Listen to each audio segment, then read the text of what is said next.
We must destroy the Coypu. They destroyed fields of sugar beet. We caught 32,000 Coypu in 9 months. They threatened the drainage system. In 1962, I think we killed about 18,000. We don't want Coypu all over the country. Coypu? Coypu? What is a Coypu? They are really quite amusing little animals. They're gentle and they're very intelligent. They mew like kittens when they're quite young. As they grow older, they get very trusting, very gentle, and they make excellent pets. Mrs. Castle, who lives near Great Yarmouth, has since the 1930s encouraged Coypu to live in her lake. Now a great many of them have been killed in the anti-Coypu campaign. I don't think it's right to exterminate the whole lot. We enjoy them very much, and we're terribly sorry now that they've been practically eliminated. We think it's very wrong and unnecessary. But they do a lot of damage. Well, any animal, it doesn't matter whether they're horses or cattle or anything else, if they're in large numbers, they can do an immense amount of damage. But these animals, to my knowledge, were greeted with great enthusiasm by the river's catchment board at one time because they were eating reeds and clearing the rivers. But what exactly is a Coypu? It has a furry body about 2 feet in length, a long, almost hairless tail, and webbed hind feet.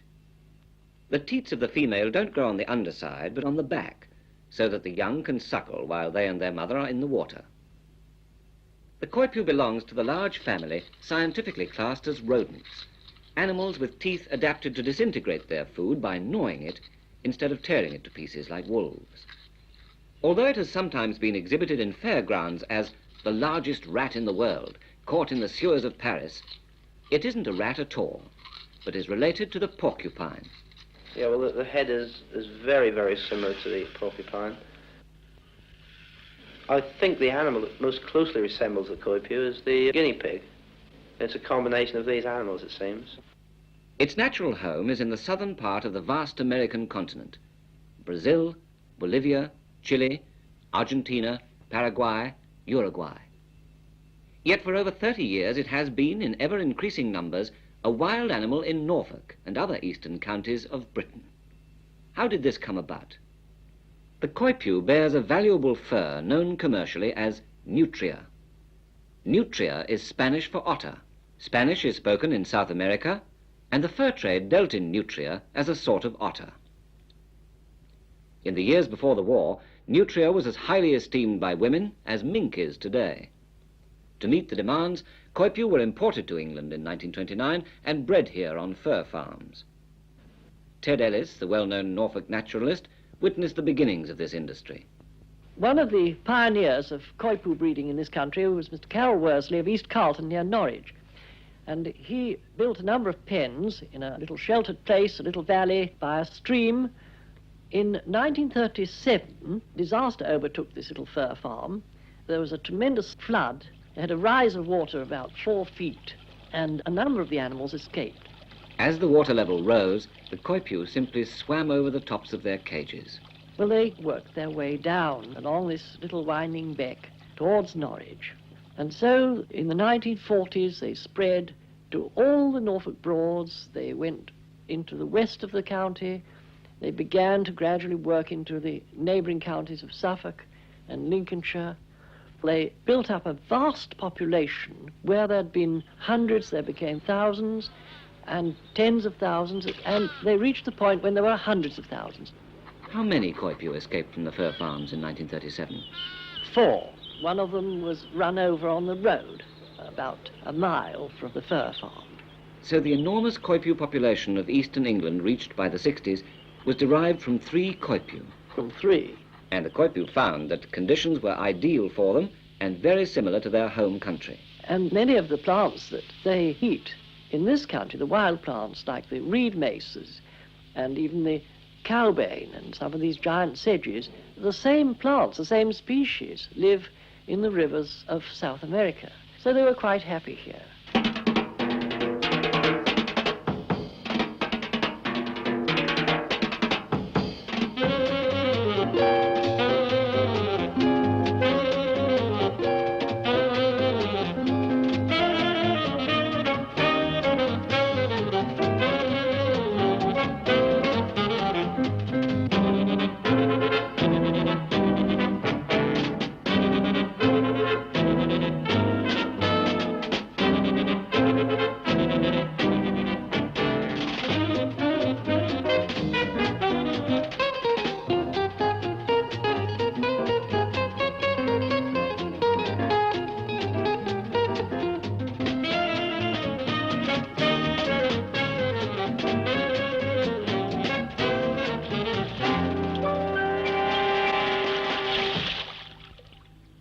Although Coypu are primarily aquatic, they spend a lot of time on land.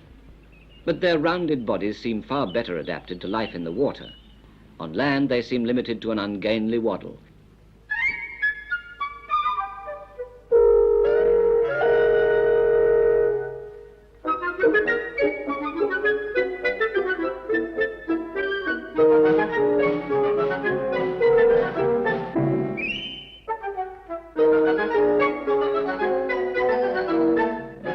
The Coypu is a vegetarian and likes to chew succulent roots and graze the grassy banks of the rivers and dikes.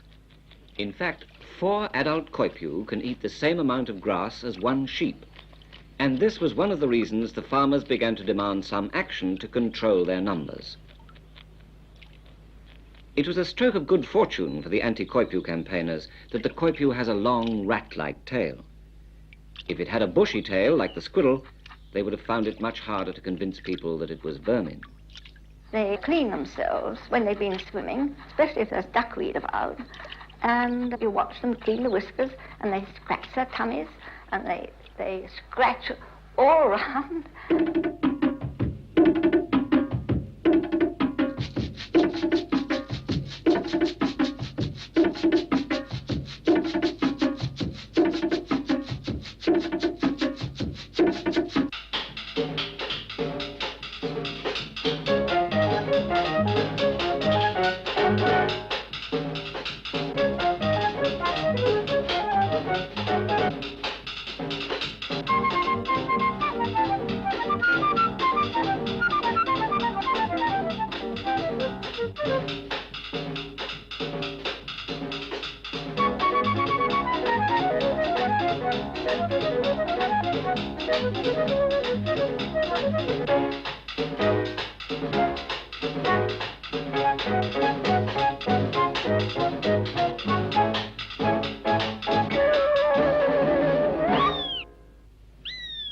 Coypu are nocturnal animals and become active at dusk, when their mournful cries can be heard across the water.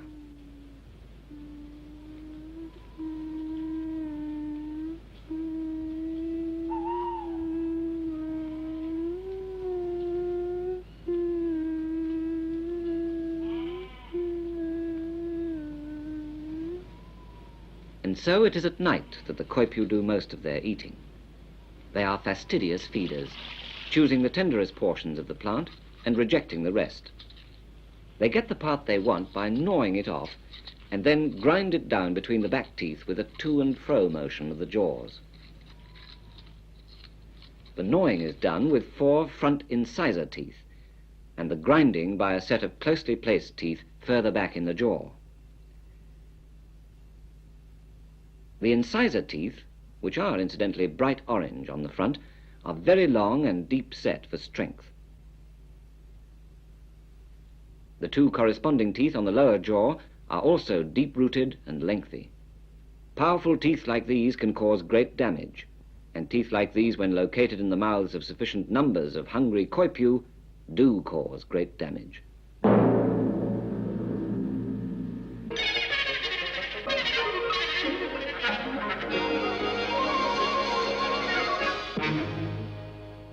It was scenes like this that determined the farmers and landowners to campaign against the Coypu. They would continually find the fields that flank the rivers and dikes ravaged by the animals. Coypu are wasteful feeders, eating a bit here and a bit there, damaging far more of the crop than necessary.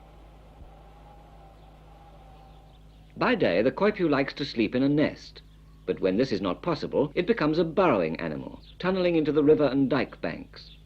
These holes can do serious damage to the embankments, undermining them and causing collapse and subsequent flooding and swamping. Also serious is the harm the holes can do to bridges over the waterways, destroying the brickwork and making the bridges unsafe. These tunnels extend several yards into the earth from the waterside entrance and 2 or 3 feet below the surface of the land. They usually have an exit at the landward end. These exit holes can be dangerous. A cow or sheep can break a leg in them. A trailer or tractor can get stuck. When wild Coypu were few, the damage was slight. But as the Coypu multiplied, the damage they caused became a real problem. At a conservative estimate, for every Coypu you have this year, you have 6 a year later. And that's the rate of multiplication. We worked this out. So that when you've got 100,000 this year, you've got 600,000 the next year. And you've got 3,600,000 the next year. 3,600,000. That was the figure the Coypu population of East Anglia was approaching in 1961. A lot of animals, a lot of damage. So the Ministry of Agriculture, Fisheries and Food took action. The system is to survey each watercourse, which is followed by letters to all occupiers asking them to give us information of any Coypu they may have on their holdings. Charles Stafford Mead directs the Ministry's anti-Coypu campaign from headquarters in Norwich. On its left or its right or ahead, systematic trapping followed by systematic surveys. The Ministry had in fact been investigating the problem since 1958 and had devised a cage which trapped the Coypu without killing or maiming it. The trap is 3 feet long and made of galvanized wire mesh. It's baited with mangold, sugarbeet, fodder beet or carrot. In entering, the Coypu passes over a treadle which causes the door to fall shut behind it. Coypu are easy to trap, having as yet little fear of man. They walk obligingly to their doom, showing, unlike many other wild animals, no suspicion of human scent on or around the traps. Nevertheless, it's proving very difficult to exterminate Coypu for several reasons. Namely, the difficult terrain the Coypu likes to inhabit, marshland with few if any roads, the very high breeding rate, and the fact that the Coypu is a roving animal, always on the move. I don't think you can ever stamp them out. You can never stamp any vermin out. At the moment, it stands that if they can survive a winter like they did last year, they'll survive just about anything. That they are now down to a population rate where one can sort of keep them under control. But if organised trapping is stopped, they'd very quickly build up to an infestation rate again. And so the trapping must continue. A never-ending vigil of surveying and trapping, resurveying and re-trapping.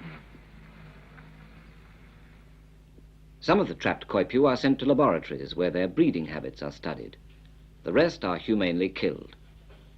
Of these, the pregnant does are examined by Ministry scientists, who are gradually building up a complete picture of the life cycle of the Coypu. The more we know about the anatomy and functions of the Coypu, the more efficient will be our methods of control. Especially important is knowledge of pregnancy and gestation, as this is vital in estimating population statistics.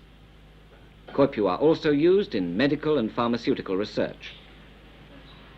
But long before the Ministry's anti-Coypu campaign, independent bodies, the river boards and farmers and landowners, were getting seriously worried about Coypu damage and had begun their own trapping operations.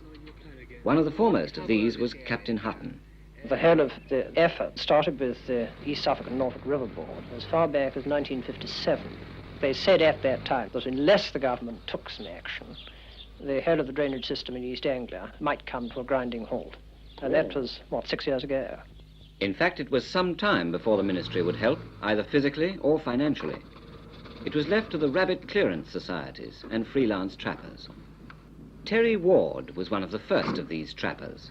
I used to trap as a sideline for the pelts, and then when they first became a pest, I trapped as a freelance through the local farmers and designed my own cages and snares. Well, it wasn't a very commercial project, because you couldn't guarantee your money.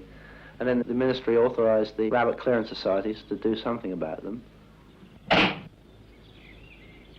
Shooting the Coypu in the trap is not only the most efficient, but also the most humane way of killing the Coypu.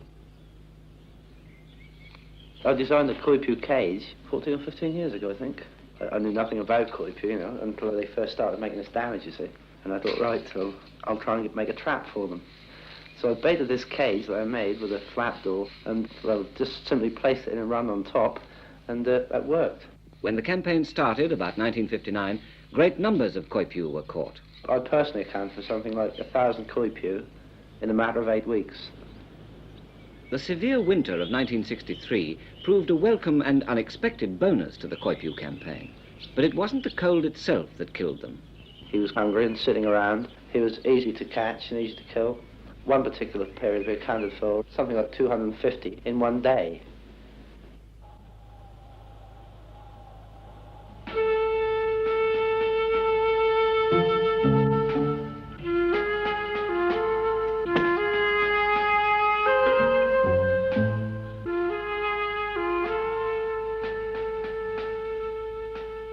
a most hardy and adaptable animal. During the severe 1963 winter, they even burrowed into haystacks for cover and warmth. It takes more than cold weather to kill the Coypu. They are, in fact, well able to fend for themselves, even from the point of birth. This particular Coypu, I shot the thing, extracted it from the cage, and after a few moments noticed the stomach was moving. It was obvious this doe was heavily in young. I left it for a couple of minutes and then cut the thing open and took the young from it. I suppose the Coypu had been dead something like 5 minutes altogether.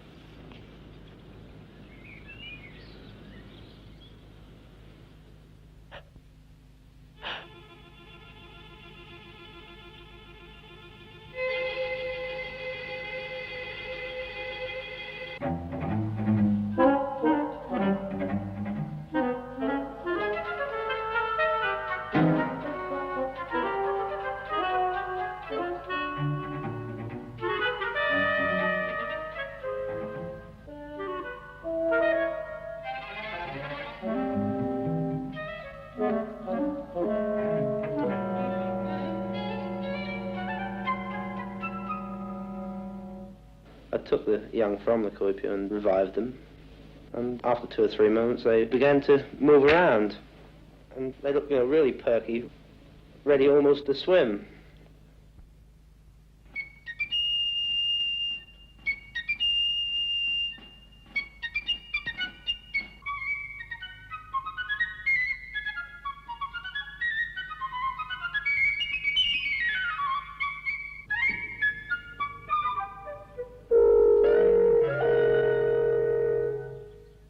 To subsidize the high costs involved in trapping the Coypu, the group led by Captain Hutton tried many methods of making it a commercial proposition. We got 3 sausage-making firms interested. We got a firm in Glasgow interested for using them for making ice cream. We also got a small fireworks factory interested in the gelatine for making explosives. But the most attractive proposition financially seemed to be Coypu fur, nutria. The pelts had to be of the right size, colour, and condition to be worth anything at all. But with the trappers catching animals at all seasons, many were out of condition, and the percentage of saleable pelts was small. It's far from economic. In fact, Captain Hutton stood the losses personally. The bottom dropped out of the fur market several years ago. This was mainly because nutria went out of fashion. The small demand that still remained for the fur was easily satisfied by high-quality imported pelts. If nutria had not gone out of fashion, and the pelts subsequently dropped in value, the Coypu population explosion might not have occurred. About 47, they were still worth somewhere in the region of 4 or 5 quid. And then about 52 or 3, they were still worth 50 bob. And from then on, they gradually dropped a few shillings each year until they were only worth about 15 shillings, and people had no real interest in them. But still, Captain Hutton runs his own processing plant, where the skins are first cleaned and then dried at an even temperature of 78 degrees. The drying room must be well ventilated, or the pelts may rot. Here is the treated skin as it actually grows on the Coypu. These long guard hairs conceal a soft underfur. The guard hairs correspond to the quills of the porcupine, so making the relationship between the two animals more apparent. The guard hairs are removed to reveal the thick, soft, luxurious underfur, which is the nutria of commerce. This is a use for Coypu that few people know about. It's superior to hare. It's possibly on a par, maybe even slightly above veal. And of course it's far better than rabbit. Ted Ellis's recipe is take the legs from a half-grown Coypu, fry lightly on both sides, just to form a skin, and then casserole for about 2.5 hours. So much for the dead Coypu, but the live Coypu is far from being a useless or even disagreeable animal.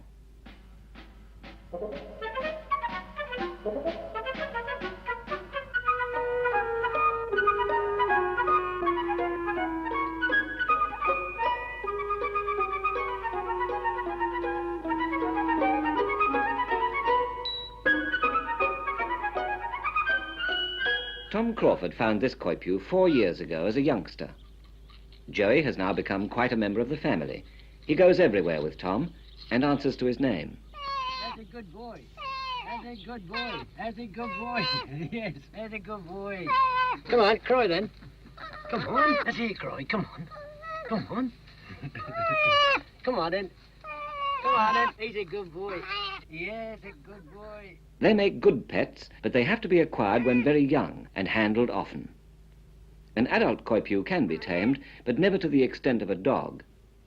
If a Coypu is going to be kept for any reason, either as a pet or for fur breeding, then it's necessary to apply to the ministry for a license. This license costs £5.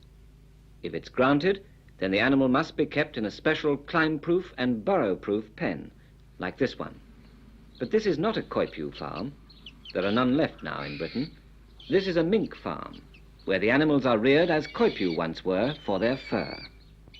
The mink are bred in various colours and, like the Coypu, are attractive animals to look at. But don't be deceived, for they're amazingly quick in their responses and extremely vicious. They have strong jaws and sharp teeth, capable of inflicting nasty wounds even through special leather handling gloves. Ministry regulations are strict about keeping mink, for fear that if they escape, there may be a repetition of the Coypu story. Britain is poor in mammal life, and so it would be a pity to discourage any newcomers. The Coypu, with its gentle vegetarian ways, is, in reasonable numbers, an attractive addition. But the carnivorous mink would be a different matter. We may, however, be too late. For already seen roaming in the West Country and caught in Coypu traps in East Anglia have been wild mink.